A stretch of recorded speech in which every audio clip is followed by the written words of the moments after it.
All right, so here we are again. You can see I got the shop open here. The garage, the shop is open here, and you can see some new stuff. And you can see how messy this is. Yes, it's messy, I know, but I have a little bit of area to work in there when I need to. 90% of what I'm doing, I do right here in the driveway. But that's not the point of this. I'm not going to go over the shop. I am going to go over it a little bit. You can see we have new leather aprons in this weird little leather case. What is that? And we have an apron for my son and big heavy duty gloves. Well, heavy duty anyway, they're not that big, but and up here, ooh, we have welding helmets that of course already have stickers on them. That's my son's. It's got goat and looks like Vans. And mine, of course, I had to get the one that looked like Iron Man. I put a little Small Boats Monthly sticker on it, and I'm sure I'll be putting a bunch of other stickers on there too.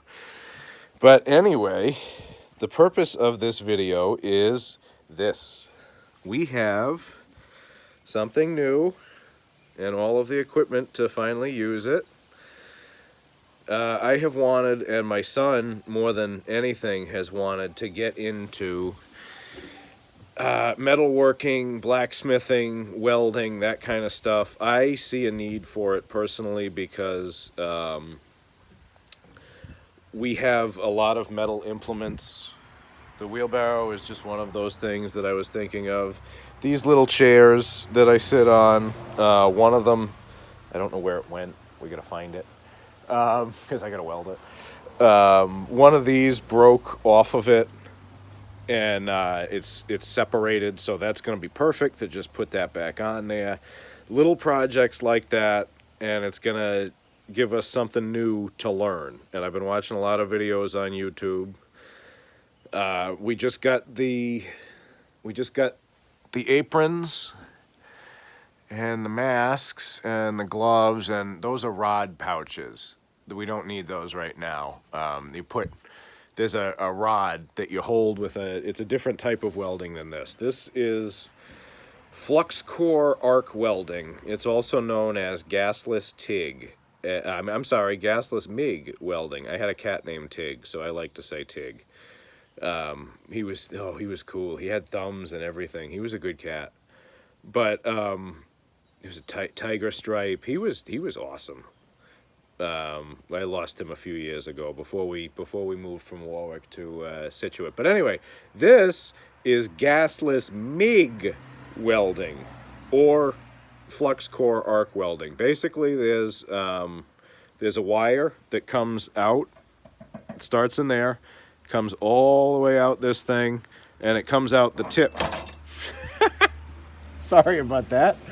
And it comes out this tip that's in here.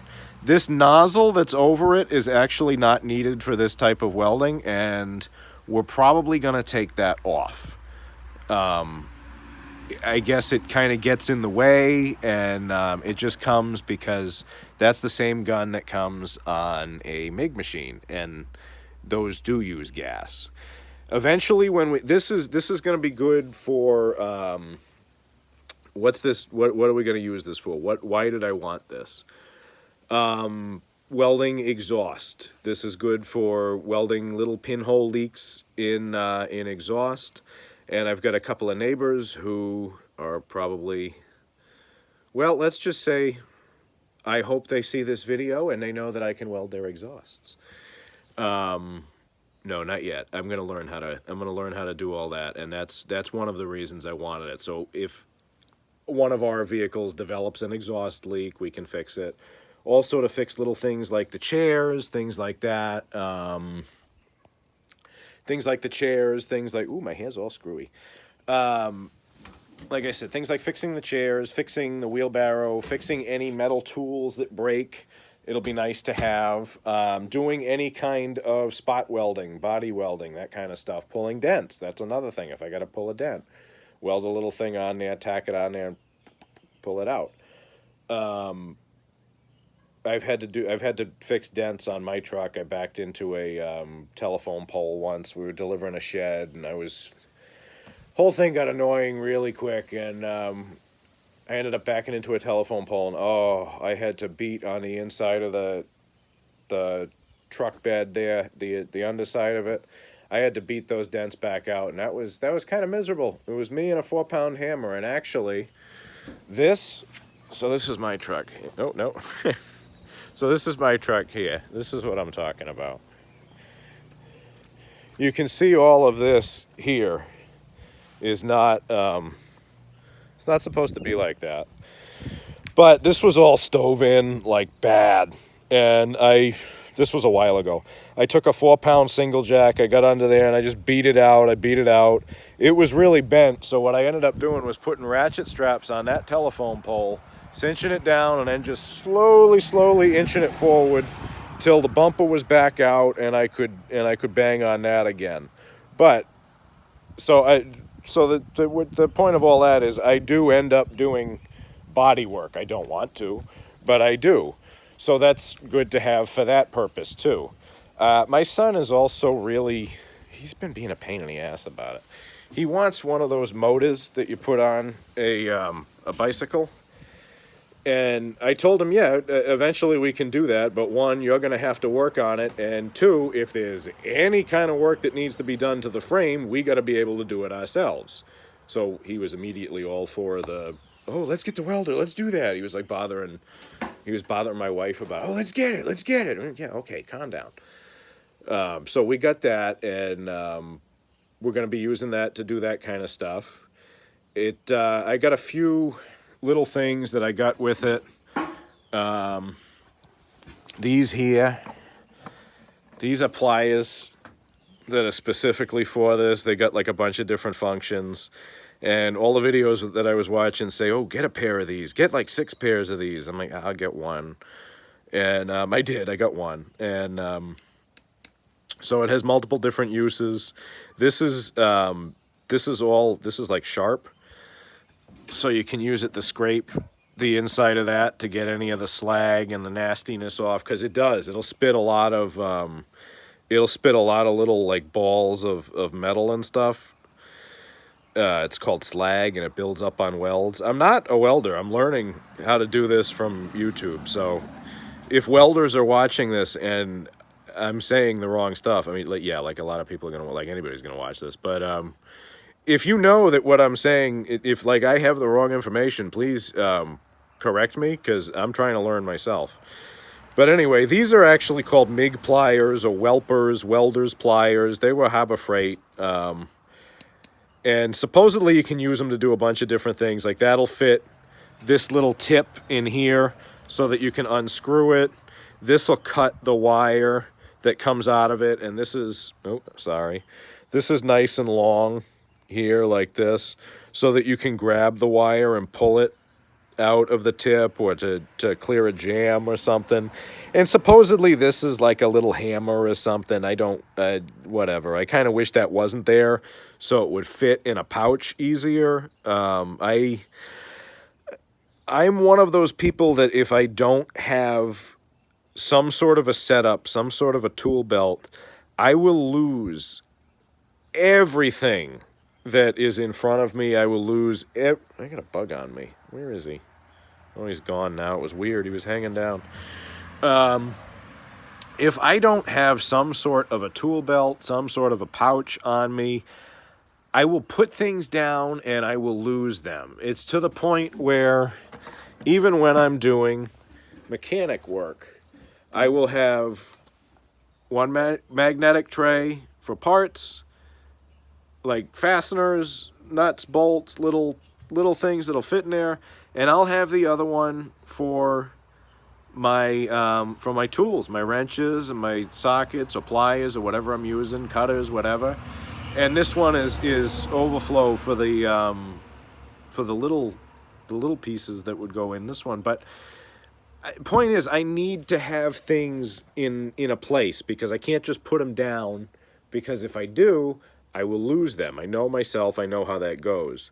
So this is the new welder that we got, like I was saying, and I threw together a little bag to put on over the big welding apron, just so that I have little things there. Like I'm going to keep Sharpies and soapstone in there to mark the metal, things like that.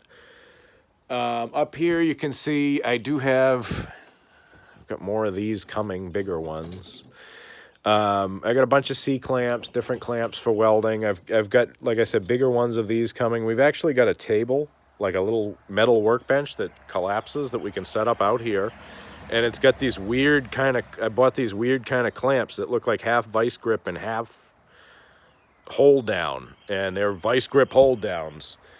And I got those, and that's going to be our welding workbench, so that we can do this this metalworking and stuff like that. That there is it's stuff from the garden that's yet to be planted. These big buckets are probably going to be greenhouse corn. I want to do. I have to get the greenhouse set up, but I've been waiting for. I actually had to. So that's a whole nother story that I'll get to today in this video. Saddle up, it's going to be a long one. These are going to be corn in the greenhouse. Sweet corn with, I'm going to have beans and probably yams. That is something that the Native Americans of this area, the Narragansetts and the different tribes in this area did for centuries. It's called the Three Sisters. They commingle and they work well together. The beans give the soil nitrogen, and they climb up the corn. The yams do something, and obviously you get to eat them all, but they all play together nicely in the soil, and it's called the Three Sisters. The Three Sisters method of planting. But that's, yeah, so I'll come over here, I'll show you this. This is that's the greenhouse under there. It actually surprisingly is dry. I kept the rain off of it, and it's in good shape, so I'm not worried about that. But obviously you can see where we're going to put it by the sun. I don't know, can you guys see it? Can you guys see it? Can you see it in there? Right here. See these holes? There's ants. There's ants throughout here. Oh, you can see it really good here. There's ants throughout here. So what I'm going to end up doing is treating all of this to kill the ants, because I don't want the ants under the greenhouse and then just coming up into the greenhouse and infesting the greenhouse. So I've got to kill all of these ants, and the stuff that I have to wait till nighttime to use it. It's what it says. It's called, what is it? It's 7 Dust. It's an organophosphate,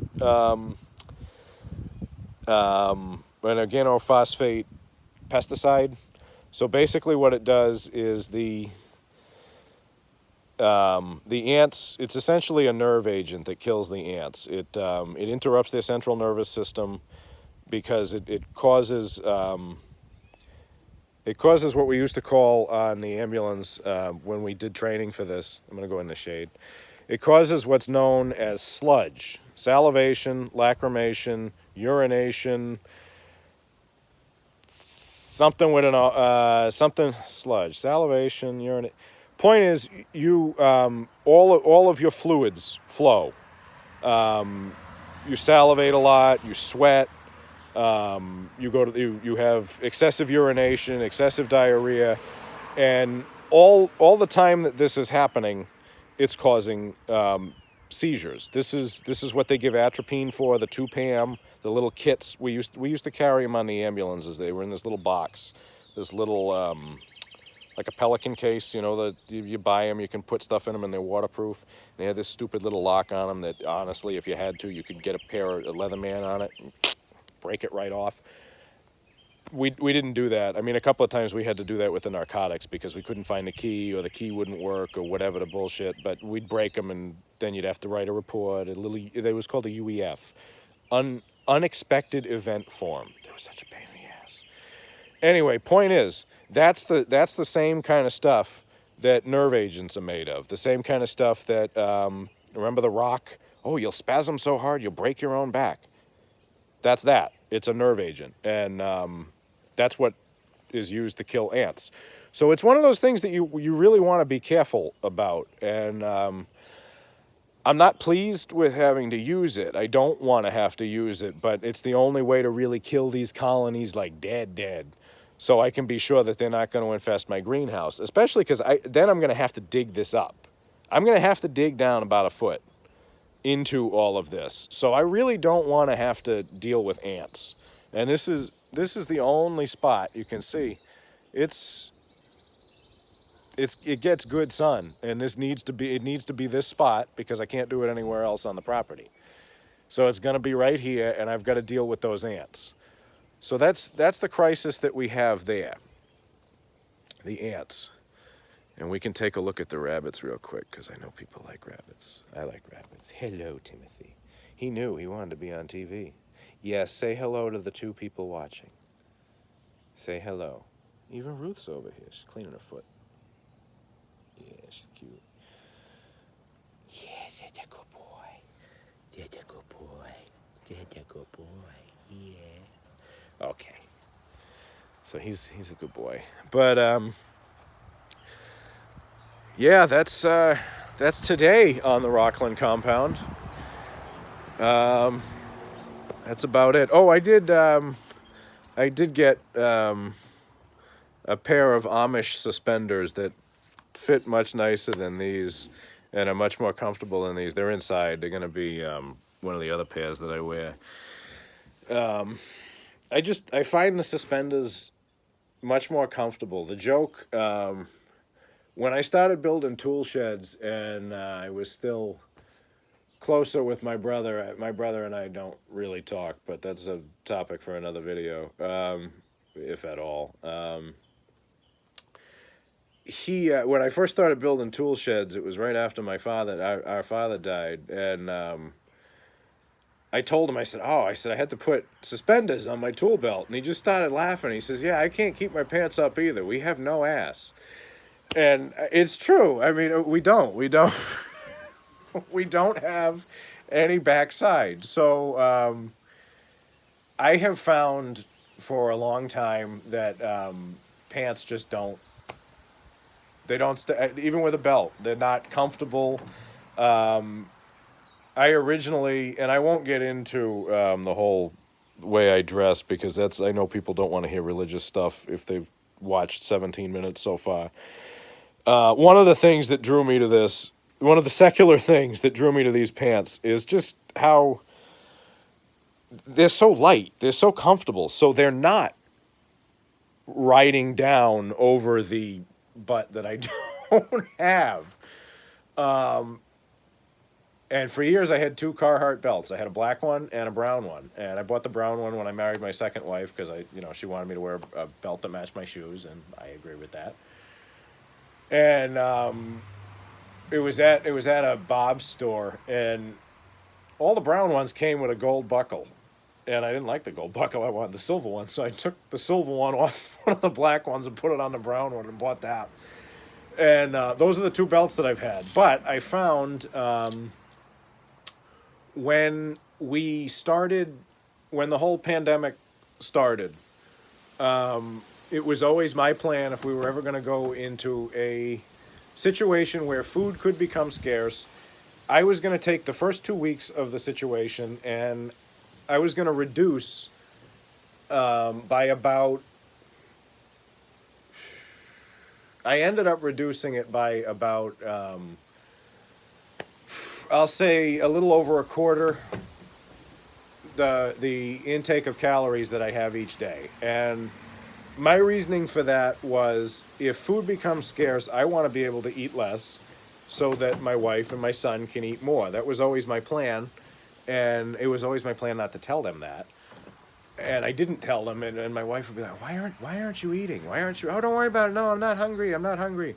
My plan was I wanted to shrink my stomach so that I would need less food and they would be able to have food. More food. I know that's probably something that sounds crazy, but I'm a 36-year-old man. It was my birthday on Saturday. I'm a 36-year-old man with a beard, wearing suspenders, who grows a lot of his own food and keeps bugs off of it with his own urine. I mean, this is the source. Look at the source.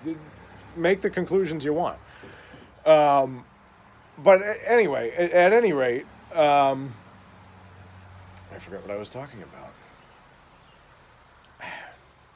The suspenders. I started wearing them because they keep my pants up. And all of my pants didn't fit because I lost. I lost weight, obviously. I lost. Trying to get a better angle so that I don't look like I'm glowing.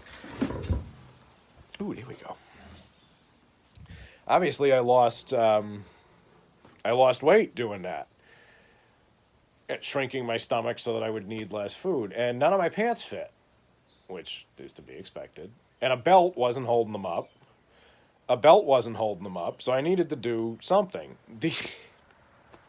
These suspenders were actually suspenders that my son got for a prom. And I couldn't, nothing fit. Like my pants didn't fit. And I kept falling down with the belt. And it was uncomfortable because you have to keep cinching it. Belts are a pain. So I said to my son, do you still have those? Do you still have those blue suspenders that you wore with that silly bow tie? Oh, yeah, why? What are you going to go full Amish and wear them? I said, well, just give me them. So he eventually gave them to me because I explained to him, I said, look, I've lost weight. My pants don't stay on. He's like, oh, I didn't even know you were doing that. I'm like, yeah, nobody knew. That was the point. Nobody was going to know. So he gave me the suspenders, and I found they're a hell of a lot more comfortable. And they have the added benefit of going toward the whole plain dress thing that I do. But honestly, a lot of this is comfort. I love the pants. I love the Dickies Flex work pants because they don't get heavy, and they don't sag, and they don't aggravate me like jeans do. There's no ridiculous dangly thing on the left-hand side that just gets caught on everything. They're carpenter's jeans. You can put a hammer there. No, they're a pain in the ass jeans. That silly thing got caught when I was doing landscaping, and I used to, when I still worked with my brother, I was an operator on right stander mowers. They're the big commercial mowers that you stand on and you control them with little lever controls with your fingers. And you get close to any kind of bushes, and that stupid little ring was catching on everything. So I eventually went to these pants for that reason, and I haven't looked back. I love them. And the shirts that I wear are always just button-down shirts. How about this? This will be the secular reasons for why I dress like I do. And if anybody is interested in why I dress the way I do religiously, I can make a separate video and you guys can watch that. Anyway, going back to that. The secular reasons why I dress like this. Ideally, now I've had this shirt since high school. I went to a Catholic high school where we wore shirts and ties and jackets, and we were all miserable. It was not a good experience. I did not like going to an all-male Catholic high school. And quite honestly, that is why I am not Catholic anymore. I'm still Christian, but I'm not Catholic anymore. That's not the point. I'm not going to get into that. Don't worry. I like shirts that have pockets. Ideally, I like to have two, and I like them to close with a flap. Like I said, I've had this shirt since high school. It's honestly, I think it's my favorite shirt. It's comfortable, so I let the fact that it doesn't have the two pockets go. The reason for that is when I'm working, when I'm building tool sheds, when I'm doing anything where I'm using tools, I like to keep a little mechanic's screwdriver over here, and I like to keep a pad, notepaper, for everything, writing down people's phone numbers, shed orders, anything, cut lists, and a pen. It's always good to be able to take notes. All I drank was coffee this morning. I just feel... But... So I like to be able to have the screwdriver over here. I like to be able to have two shirt pockets because I don't like putting anything other than... I used to carry a Leatherman all the time.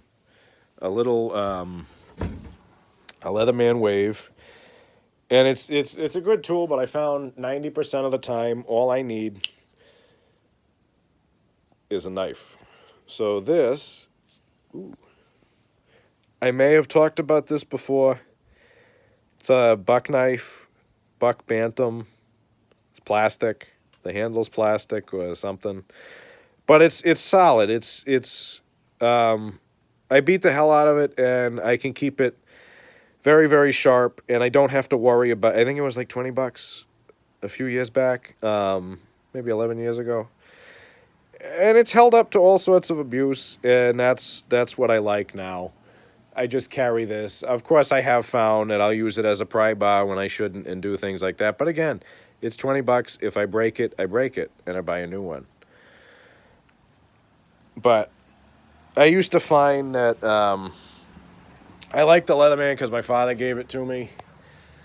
But I had a little pocket clip on it. It got heavy. It got to be that all I was using was the knife on it. And it's like, well, I'm using this as a knife. I'm just going to carry something that's lighter. So I threw that in my pocket a few weeks ago, and I've been doing it ever since. But yeah, that's the reason. I mean, I wear these pants, the Dickies pants, the Dickies Flex Work pants. They have a little pocket. They have a little pocket here that's nice for putting pens and bags to pick up dog poop in.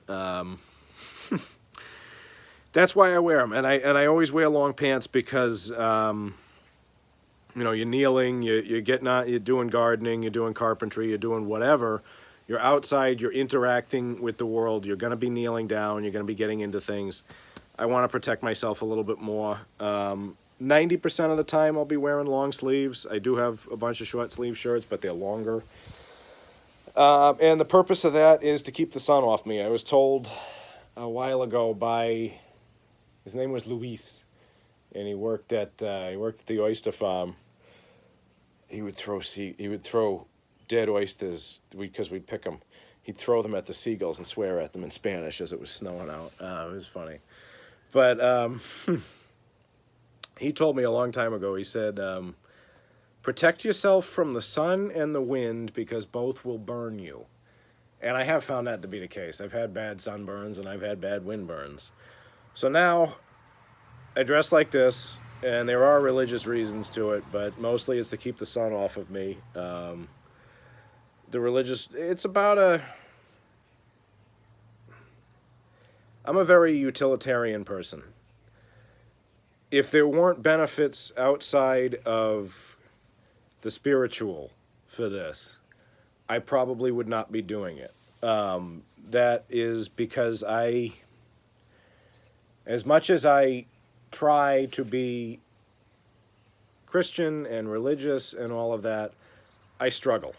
We all struggle. We're human. But I'm not going to get into that because that's not what this video is for. I dress like this and started dressing like this before I became very religious. The idea was it was a very utilitarian way to dress. I still wore the belt, and it was comfortable. It always looked professional. You can't look unprofessional in a button-down shirt and pants, and you can look really dumpy and homeless in jeans and a t-shirt. So that was one of the reasons I started doing it. It worked for me. So this video has gone on way longer than it should have, and it wasn't just about the welding machine like I wanted it to be, but that's okay. I rambled a little bit, and I hope you don't mind. I hope it at least entertained you, and I think this is a good place to end. Don't you? I hope wherever you are, God is with you and that you're comfortable. Thank you.